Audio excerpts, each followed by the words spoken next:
Friday evening வந்து பார்த்திங்கன்னா தர்பூசணி வந்து எல்லோரும் ஜூஸ் போட்டு வந்து குடிச்சாச்சு. சரி, அடியில் இருக்கும் இல்லைங்களா அந்த வேஸ்ட்டு, நம்ம எப்போவுமே வந்து வெள்ளை பகுதியை வந்து பொதுவாக வந்து சாப்பிடவே மாட்டோம், எடுத்து கீழே தான் வந்து போட்டுருவோம்.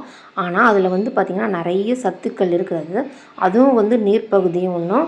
அதே வந்து நம்மளுக்கு வந்து மசில் பெயின்லாம் இருக்கும்ல, சும்மா மசில் பெயின் வருதுன்னா இந்த ஒயிட் இருக்குல்ல, அதை மட்டும் நம்ம ரெகுலராக எடுத்துக்கணும். அந்த மசில்ஸ் பெயினுமே இருக்காது, அந்த அளவுக்கு இருக்குது அதில் சத்து.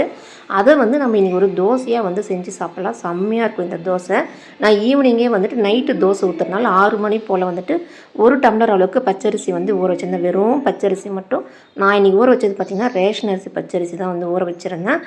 2 மணி நேரம் ஆயிடுச்சு. இப்போ வந்துட்டு நம்ம ஏற்கனவே அந்த வெள்ளை பகுதி இருக்கும் இல்லையா, அந்த பச்சரிசியோடு சேர்த்து அதையும் சேர்த்து மிக்சியில் வந்து நைஸாக அரைச்சி எடுத்துகிட்டு வந்துடலாம்.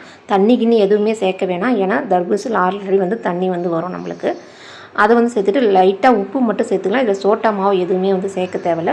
நம்ம நார்மலாக எப்படி தோசை ஊற்றுவோமே அதே மாதிரி ரொம்ப மெல்லிஸாக ஊற்றலாம். நம்ம ரொம்ப முருகலாக சூப்பராக வந்துட்டு வரும். இது நான் வந்து அமிர்தாவுக்கு ஊற்றுறதுனால ரொம்ப முருகலாக ஊற்றுனா பாப்பா வந்து சாப்பிட மாட்டா.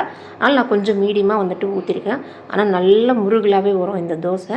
நீங்கள் வந்து என்ன வேணால் காம்பினேஷனாக வச்சு சாப்பிட்லாம். அருமையாக இருக்கும் இந்த தோசை சாப்பிட்றதுக்கு. நான் இன்றைக்கி வந்து பார்த்திங்கன்னா வேர்க்கடலை போட்டு சட்னி தான் வந்து அரைச்சேன் நைட்டுக்கு. அதை தான் வந்து சாப்பிட போகிறோம். செம்மையாக இருக்கும் டேஸ்ட்டு. லைட்டாக வந்து ஒரு பிங்க்கு ஷேடில் வரும் தோசை உங்களுக்கு. இது வந்து நைட்டு நீங்கள் வந்து ட்ரை பண்ணி பாருங்கள். இது லாஸ்ட் இயர் நான் வந்து ஒரு இன்ஸ்டா பேஜில் தான் பார்த்தேன். நான் இதை அவங்க செஞ்சுருந்தாங்க. எனக்கு ரொம்ப சூப்பராக இருந்துச்சுன்னு சொல்லிட்டு லாஸ்ட் இயரே நான் தர்பூசணி சீசன் அப்போ வந்து செஞ்சு பார்த்தேன். செம்மையாக இருந்துச்சு. சரி, இந்த இயர் நேற்று தர்பூசணி சாப்பிட்டதால ஞாபகம் வந்துச்சுன்னு சொல்லிட்டு தான் நேற்று நான் வந்து செஞ்சேன், அதை தூக்கி போடாமல். இந்த வருஷமும் வந்து ரொம்ப சூப்பராக இருந்துச்சு. நீங்கள் வந்து ட்ரை பண்ணி பாருங்கள்.